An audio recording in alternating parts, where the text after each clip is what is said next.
আরেকটি জাল ভোটও দেবী ভোট কেন্দ্র থেকে দিয়েছেন। বয়স হয়নি, অপর্ণ বয়স্ক, আমরা কিন্তু তেমনটি জানতে পেরেছি এখানে এবং দেখানোর জন্য চেষ্টা করতেছি আপনাদেরকে। দেখছেন দেবী এলাকাতে যে অবস্থা রয়েছেন সেটা আমরা আপনাদেরকে দেখানোর জন্য চেষ্টা করতেছি।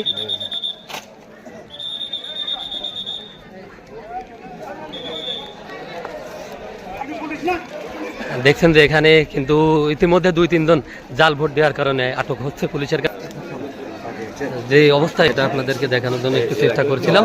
এখানে প্রিজাইডিং কর্মকর্তার সাথে আমরা কিন্তু কথা বলেছি, তিনি আমাদের যেমনটি আশ্বস্ত করেছিল তেমনটি কিন্তু আমরা এখানে হতে দেখিনি। এরকম একটি পরিস্থিতি। তুমি কার ভোট দিলে ভাইয়া?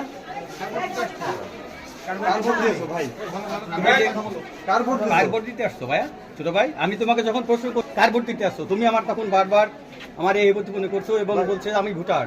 পরে তোমার যে প্রতিদ্বন্দ্বিতা প্রার্থী ছিল বা যারা ভোট দিতে আসছো সেও আমার সাথে যথাযথি করছে। আমি বলছি যে তোমার ভোটার নাম্বার কত, তোমার নাম কি, তুমি তোমার মার নাম বলতে পারোনি, বাবার নামটা সঠিক বলছো, তারপরে কোনো কিছু বলতে পারোনি, যার পরিপ্রেক্ষিতে আমি প্রশাসন ডাকছি। কার ভোট দিতে আসছো ভাই? বলো একটু সমস্যা নেই, তোমার অ্যারেস্ট করবে। বলো প্রিজাইডিং কর্মকর্তার রুমে কিন্তু নাম কি, তোমার নাম বলো বাবা।